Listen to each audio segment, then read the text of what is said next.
Bienvenidos, aquí estamos una vez más en el Corona Kiosco. Seguimos instaladas en nuestras casas, seguimos manteniendo la distancia social con las Macales con ella. Esperamos el día en que podamos aparecer abrazadas. Llegará ese día, Angélica Bulnes, llegará ese día, nos volveremos a abrazar, nos volveremos a tocar. ¿Ah? ¿Llegará ese día o no? Sí, yo creo que sí, tarde o temprano, tal vez más tarde que temprano, pero va a volver. Va a volver. ¿Sabes que el otro día escuchaba o leía? Creo que leía un concepto que me gustó harto a raíz de unos artículos que se estaban escribiendo, que era el que hemos perdido el afuera. Que el concepto del afuera ya no lo tenemos presente en nuestra vida diaria, porque como no podemos salir de las casas o tenemos que ir a lugares muy restringidos, todo lo que implica el afuera ya no está. Y lo interesante es que se están haciendo estudios de ver cuán predominante era el afuera en nuestra concepción de lo que somos, de nuestra vida.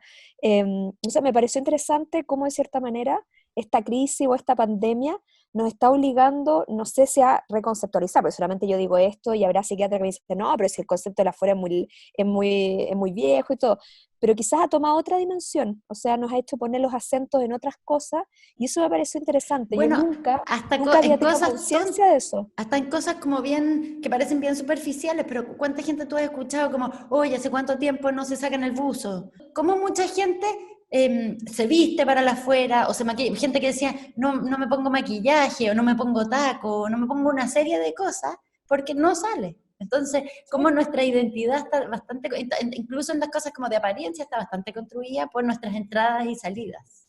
Que el otro, que el afuera, ya no estén presentes en nuestra vida cotidiana, yo creo que es un tema, y me gusta eso de que se pueda conceptualizar, pensar en eso. El afuera, yo por ejemplo hace 2 meses que no estoy afuera. Entonces ese afuera para mí ya no existe y uno lo nota en peso, algo que nunca me habría preguntado antes y ahora está ahí presente. Bueno, además que van pasando cosas también porque es posible que el primer tiempo sin afuera fuera una suerte de descanso. Sí. Y ahora se empieza a ser más agobiante porque ya disfrutaste de una cierta intimidad de tu casa, aprovechar de hacer cosas que nunca tienes tiempo, pero que ya ahora como que ya las hiciste. Se empieza a volver un poco más agobiante, creo yo, con más tiempo que al comienzo. No, totalmente. Ya, vamos a lo nuestro, querida mía. Vamos Vamos a a lo lo nuestro. nuestro. Ya, Ya, voy a ¿con qué vamos a empezar. empezar? Mira, voy a empezar con algo para que nos distraigamos un poco del coronavirus, que es un programa que he estado siguiendo y que me ha hecho bastante feliz. Es un programa de la BBC 3, es Ya, un podcast, son 30 capítulos que se llama The Way I See It, o sea, la forma en que yo lo veo. Y es un programa conjunto que hizo la BBC 3 con el MoMA de Nueva York, el Museo de Arte Contemporáneo de Nueva York. Y entonces invitaron a 30 personas, a 30 de, como ellos dicen, como de las mentes más brillantes del mundo, a que escogieran una obra de arte y la comentaran. Ahora, ya, el programa está súper bien hecho porque no es un mero monólogo del invitado, sino que está con este crítico de arte y en el fondo, con el staff del MoMA a su disposición. Entonces, hablan con la curadora, con la directora de la galería, y uno se va enterando de muchas historias. Pero mira, déjame contarte algunos de los personajes que aparecen. Uno, probablemente el más conocido, es Steve Martin, el comediante, no el, te el creo. actor canoso, Bueno, qué buena. es muy bueno, porque además gracias a esto yo me enteré de que Steve Martin es un súper coleccionista de arte, o sea, tiene una tremenda Ya, colección, sabe mucho, incluso tiene una obra de teatro sobre como de Picasso. Entonces es un interlocutor muy entretenido, porque además tiene él un es muy... aire, ¿eh? Tiene un aire ¿Ah? con esa nariz, tiene un aire, ¿eh? O ¿Tú sea, decías no es cualquier Picasso? lado. Sí, Sí, po. sí, puede ser. Entonces, él parte contando que estaba súper estresado antes del programa, como diciendo, porque la decisión, ¿qué escoges tú? Te dicen, el MoMA está entero a tu disposición, escoge una obra y coméntala. Y entonces estaba muy estresado porque la gente iba a decir, bueno, pero que escogió esto, no. Había todo un tema con la elección. Entonces fue al MoMA y escogió dos obras que le pareció que estaban como solitarias, como que nadie les ponía mucha atención, que son dos obras de dos artistas estadounidenses como de comienzos del siglo XX, dos obras abstractas. Entonces, es toda una conversación con Steve Martin hablando sobre arte abstracto. Son dos cuadros, uno de Stanton McDonald Wright y Morgan Russell, que son Qué Es que están ahí. improbable aquello. O ¿Ah? sea, qué improbable Steve Martin hablando de arte Ya, es contemporáneo. que eso es lo que tiene el programa. Después, por ejemplo, hay otras opciones que son un poco más como predecibles. Por ejemplo, le piden a un diseñador suizo que se llama Yves Behar, que es como un diseñador suizo que ha trabajado con todas las grandes, o sea, con Prada, con Puma, con un montón de marcas famosas. Y entonces él escoge el símbolo de encendido, el botón de power. O sea, mira tu ¿Ya? computador, el botoncito que es un Sí, sí, circulito con un perfecto. El palito. redondo con la cosita así. Exactamente. Entonces ahí viene toda una conversación, no solo como sobre el diseño, que él considera que es muy limpio, que es como bien genial. Bueno, yo no tenía idea, pero es 0 y 1. Es un No te 0 y un creo. 1. Ya a mí no se me había ocurrido jamás. O sea, ahora lo miro y claro, Es pero evidente, pero yo no. no lo había visto, cosas que en el fondo son evidentes y uno no las ve.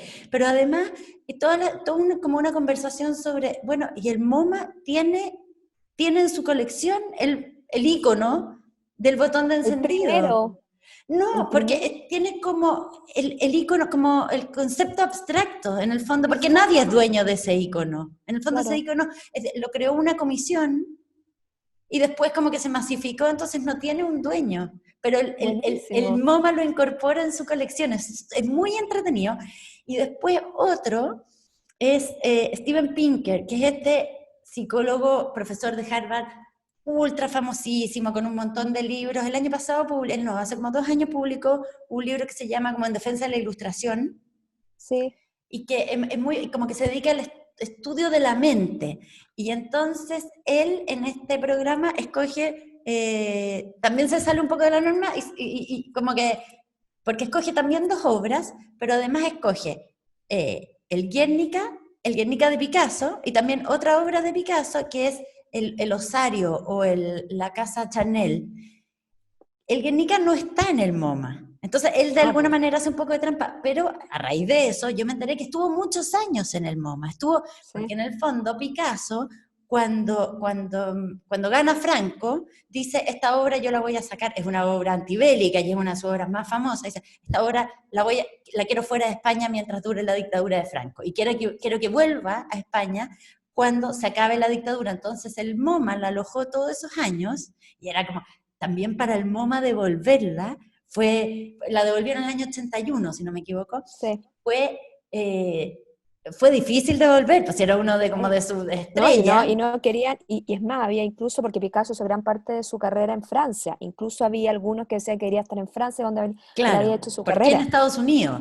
Bueno, y Claro, además a raíz de eso, como enterándome de esta historia, leí una crónica en El País de cuando volvió el Guernica a España, entonces parece que fue un momento muy emocionante, que es que va un avión de Iberia, ponte tú, y aterriza, y el capitán del avión dice, bueno, bienvenidos a toda Madrid, les quiero decir que durante todo este viaje ustedes han estado acompañando al Guernica que llega con ustedes hoy día de vuelta a Madrid. Y la gente casi se murió porque era muy emblemático también. sí. La vuelta del Guernica a Madrid era la vuelta como de la democracia. Entonces, bueno, parte de lo que te cuenta Pinker es eso, pero también, porque la otra obra, el Osario, es otra de las grandes obras como antibélicas que tiene Picasso. Son sus dos principales como obras. Y entonces también cómo lo ve él desde su perspectiva de psicólogo, como habla a partir de eso de la violencia de cómo ve la violencia en estos cuadros. Entonces es súper interesante el programa porque tú ves, o sea, una de las cosas maravillosas que tiene el arte es la cantidad de miradas que admite. Desde una mirada muy precisa, el diseñador que se da cuenta que el botón de encendido es un 0 y un 1, que uno no había visto, pero también las reflexiones a las que te lleva y que están todas permitidas. Y No, entonces tiene absolutamente. otro programa en que es un escultor mirando una pintura, y así distintas personas vienen, todas son profundamente conocidas en su ámbito, yo no los conozco a todos, pero entonces es un programa cortito, dura 15 minutos cada episodio, muy bien hecho, y te saca un poco te lleva a otro mundo. Sí. Entonces, por eso yo lo he disfrutado mucho en estos momentos estar escuchándolo. La pena es que no está traducido al español, esa es la única pena. ¿Y dónde se encuentra la BBC3? En la BBC 3, si tú pones en Google BBC 3 y The Way I See It, te aparece al tiro. Son, creo que 30 episodios. Ya, yo me voy a ir ahora a un artículo que lo encontré en Vox, que es este sitio web, este medio, se llama Vox.com, que a mí me gusta mucho porque es un sitio nativo. Bueno, varias veces lo hemos comentado de los buenos artículos que traen. Y en este caso me detuve en una entrevista que le hacen a Simon Rogers. Simon Rogers es uno de los cerebros en Google y es quien está a cargo de todo lo que es el manejo de datos en Google, es decir, procesar los datos, ver qué está pasando a nivel de búsqueda. Es como el gran cerebro que tiene Google en todo lo que es la edición de datos. Y él, por supuesto, es una de las personas que mejor conoce porque está bajo su dominio, lo que es Google Trends. Para quienes no conozcan, Google Trends es una herramienta pública, está disponible, cualquiera que se mete a Google pone Google Trends y lo ve, que constantemente en tiempo real da datos sobre qué es lo que está siendo más buscado en el mundo, en un país, cuáles son las preguntas que se están haciendo, cuáles son los temas que la gente a los cuales está recurriendo más. Bueno, y a raíz del coronavirus, Vox le hace una entrevista precisamente a Simon Rogers para saber cómo Google está de cierta manera monitoreando o viendo lo que le está preocupando a la gente en este momento a través de las preguntas que está haciendo Google. Y hay varias cosas que son interesantes de esta conversa, porque como están sacando informes diarios sobre los términos más buscados en términos de pandemia, y en varios medios están saliendo, de hecho en medios chilenos, regularmente se hacen eco o viralizan parte de esos resultados, pero Simon Rogers hasta el momento no había dado a conocer cuál era como la visión que tenía Google de lo que estaba pasando. Y con este artículo, que no es muy largo, con esta entrevista, él cuenta algunas cosas. Y por ejemplo, le preguntan por qué Google Trends en una situación como esta es más útil, por ejemplo, que conocer las cosas que la gente postea en redes, por ejemplo. Y él dice que algo que tiene Google Trends es que te da cuenta de las búsquedas que hace la persona, y ellos se han dado cuenta que la gente, cuando busca algo, es lo más sincera que hay. ¿Por qué? Porque no se supone que otra persona está mirando lo que tú pones. Ya, de A nuevo volvemos diferencia, a quién te está viendo. exactamente. Ya, Porque a diferencia, por ejemplo, de lo que tú de repente puedes postear en redes, tú posteas algo sabiendo que otro lo va a ver. Por lo tanto, te cuidas y no necesariamente revelas cuáles son tus preocupaciones, cuáles son tus miedos, cuáles son realmente las cosas que en este momento te inquietan. Pero cuando tú buscas algo, eres sumamente sincera porque realmente es lo que tú quieres saber. Y como supuestamente nadie sabe lo que tú quieres saber, puedes poner barbaridades enormes o cosas muy pedestres. Entonces eso le ayuda a Google a tener un termómetro bien rico y de cierta manera bien fidedigno de lo que son los miedos y las inquietudes de la gente. Se le claro. preguntan. Y ellos, por ejemplo, cuentan, Simon Rogers, que lo que le llama la atención en esta pandemia es de cierta manera las cosas que la gente comienza a buscar de manera más recurrente. Por ejemplo, se han dado cuenta que en esta época surgen las primeras cosas obvias, todo lo relacionado con el virus. Se han disparado, por ejemplo, las preguntas que dicen, ¿ya hay una vacuna? ¿Por qué funciona esta droga y no otra? ¿Cuáles son los síntomas del COVID? O sea, las grandes preguntas relacionadas con la Claro. pandemia se disparan. Pero luego salen, por ejemplo, una serie de preguntas que son derivadas de la pandemia. Por ejemplo, se han disparado las búsquedas en torno a todo lo que tenga que ver con la soledad y a grandes problemas emocionales. Es decir, por ejemplo, ¿qué hago para no sentirme solo? ¿Qué pasa si no veo a nadie por cierto tiempo? Es decir, empiezan a surgir las preguntas que van relacionadas con la pandemia, no directamente con el estado de la salud, pero sí con el hecho del encierro. Y el tercer grupo de preguntas que se ha disparado a nivel mundial tiene que ver con cosas más pedestres. Por ejemplo, ¿cómo me corto el pelo? ¿Cómo puedo hacer para hornear pan? ¿Cómo mantengo a los niños entretenidos? Que muestran la cotidianidad del encierro. Claro. ¿Entiendes? O sea, primero están las preguntas sobre las grandes preguntas de la pandemia, la segunda, las grandes preguntas sobre la soledad, y la tercera es las preguntas de nuestra nueva cotidianidad. Y en esas preguntas de la nueva cotidianidad, a él le preguntan también, bueno, ¿y qué cosas te han sorprendido o qué cosas que, no sé, que te han llamado la atención? Él dijo, mira, yo nunca pensé que iba a haber una pregunta que preguntara sobre cómo celebrar cumpleaños desde el auto. Y la pregunta dice, ¿qué? No, claro, porque se han puesto de moda que la gente, como tú no te puedes juntar, la gente va en auto hasta las casas afuera o los edificios, asoma la cabeza por la Claro. ventana y se pone a cantar cumpleaños feliz. Esa forma de celebrar, él dice en Google, nunca nadie antes nos había No, hecho una la gente pregunta no sobre esto. celebra los cumpleaños desde el auto. Bueno, eso ahora ya es casi como un ítem, ¿entiendes? Él cuenta, por ejemplo, que han notado cómo ciertas preguntas que se hacían hace 7 semanas en Milán, ahora se están haciendo en Nueva York.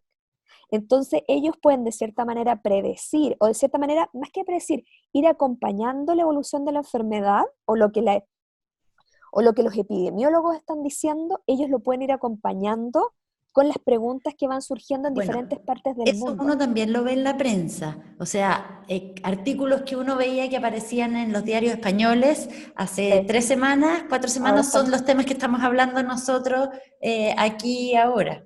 Entonces, y hay de una cierta cosa hecho, de que ellos eran efectivamente el futuro nuestro. y los editores de hecho estamos pidiendo temas que estamos viendo en otros lados para que los vayan preparando para 2 Exacto. semanas más. Ya vamos Y ellos aprendiendo decían, de alguna manera. estamos aprendiendo un poco de ciertas Sí. cosas y sabemos qué va a pasar.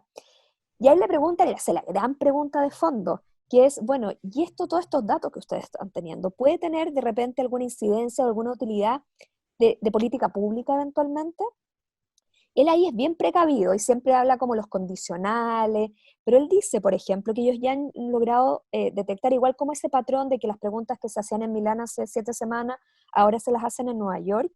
Ellos comienzan a darse cuenta cuando empiezan a surgir, de cierta manera, nuevos puntos de contagio o lugares que están entrando en cuarentena, según las preguntas que la gente va haciendo. Ellos ya han logrado encontrar patrones de preocupaciones que surgen cuando la gente ya está 1 semana encerrada, 2 semanas encerrada. Entonces él empieza a contar, mira, nosotros sabemos que en París está pasando esto porque ellos están haciendo tal política. Algo que hace, quizás cuando recién explotó la pandemia, para Google eran simplemente datos sueltos, Claro, ¿entiendes? No había ahora patrones, pueden hacer patrones. ahora pueden ser patrones. Entonces, por ejemplo, él sabe, en este momento decía, en Nueva York ya estamos en la etapa en que la gente empieza a preguntar sobre las ayudas públicas. Y es porque ya están hace tantas semanas encerrados, por lo tanto, ya empieza a notarse la crisis económica. Por lo tanto, ellos pueden detectar con antelación cuando vienen minutos muy complejos para la población en términos de que ya no tienen sueldo, de que ya no pueden seguir encerrados. A lo que voy es que él muestra un panorama, un mapa de una cantidad de datos Sí, que él pero no, que datos que solo tiene Google solo tiene Google, claro, porque y que solo comparte en la medida que quiere.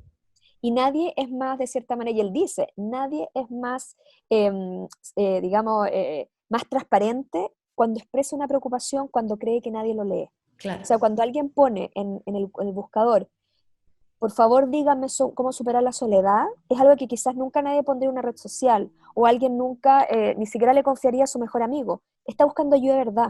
Por lo tanto, son datos de una sinceridad extrema. Es súper interesante. Y lo último No, que era, fascinante. no, increíble. Y lo último que cuenta es de, la periodista le pregunta, o el periodista, no recuerdo, le decía, oiga, yo hoy día en la mañana vi y me di cuenta que una de las preguntas más, digamos, destacadas era si efectivamente este virus era producto de, no sé, laboratorio, una conspiración, no sé qué. Bueno, ¿qué hacen ustedes cuando de repente ven que la gente va o recurre mucho a noticias que eventualmente pueden ser fake news? Es decir, hace una pregunta que obviamente está inspirada en una fake news. Y él dice, ojo, que para nosotros más que una preocupación de que eso está, para mí es un alivio de que la gente quiera saber primero si es cierto o no. Es decir, que una persona haga la pregunta, ¿es esto cierto? Para mí es más tranquilizador que preocupante. Ah, Es bueno, es decir, a una mí me manera de preocupa mirar el vaso medio lleno. En el fondo, lleno, la gente no se lo claro. tragó completo, sino que está buscando Va y confirmar la pregunta, información. Claro. exacto. Y según él, que eso, dentro de todo esto, es una buena noticia. Tiene Pero un me pareció punto. interesante de que Sí. Simon Rogers, el editor de datos de Google, tenga esa mirada y bueno, o sea, quizás es Qué bueno para el ganas optimismo. de tener todos los datos que tiene Simon O Rogers. sea, imagínate. Oye, solamente voy a dejar recomendar un artículo muy rápido, que está en El País, que si lo dejo para después ya no va a servir. Ya no va Súper a rápido. servir. Dale. No sé, se llama El libro triunfa como nunca un lunes en el barrio, que cuenta cómo están abriendo las librerías en España después de que volvieron la gente a la calle y las nuevas maneras que tienen de atender a la gente. Solamente una cosa, listas de espera, están dando hora y se están dando cuenta que para la gente hay 2 cosas que han sido fundamentales y las 2 cosas que más ha echado de menos son las librerías abiertas y las peluquerías atendiendo. Qué Una nueva manera increíble de lo de verlo. las peluquerías. Bueno, tú sabes que yo siempre he tenido un proyecto de hacer un gran... Una peluquería. No, bueno, además de una Ah, peluquería, se acuerda que el pelo es el único tema que realmente me interesa en la vida, pero además de eso, como un estudio antropológico de lo que significan las peluquerías, porque La Ahora peluquería es tienes mucho mucho más que material. un lugar donde ir a cortarte el pelo. Hay comunidades que giran en torno, mucha gente que encuentra sociabilidad, que encuentra amigos, apoyo en la peluquería. O sea, la peluquería cumple un rol bien fundamental. Entonces, una de las cosas que me llamó la atención es lo importante que ha sido. Yo pensaba que era una cosa como más bien chilena, pero en No, Dinamarca una de las primeras no, cosas que tenía que abrir era la peluquería. O sea, es todo no, un esto tema la muestra es peluquería. librería y peluquería, y hay Mm, toda una nueva dimensión. Y ojo, y nuevos horarios, como la gente está saliendo para hacer tarde, por el tema de las cuarentenas y todo, las librerías van a empezar, por ejemplo, a atender hasta las 11 de la noche, para tomar el horario de paseo, claro. y en cambio cerrar en los horarios en que la gente Ya, pero es que está acá en encerrada. Chile yo no sé si la gente se está matando porque abran las librerías. Puede que algunos, pero no es algo tan masivo. Uno quisiera que fuera más masivo, porque la están Totalmente. teniendo bien difícil. Pero las peluquerías, o sea, en la Pumanque cuando abrió, el día O que sea, abrió, lo que se llenaron fueron las peluquerías. sí, Es increíble aquello. increíble. Bueno, Ya pero querida, ahora, ahora sí que nos tenemos que ir. ahora sí nos tenemos que ir, pues si no nos van a retar. Ya, pues lo Pero dejamos hasta aquí. volveremos. Volveremos. Estaremos pronto, tenemos muchos más artículos y sugiéranos ustedes también nuestros auditores qué les gustaría que comentáramos. Así que nos despedimos, muchas gracias, Maca. Fue muy bueno verte otra vez. Así es, hasta la próxima. Recuerden, en tele13radio.cl más del kiosco.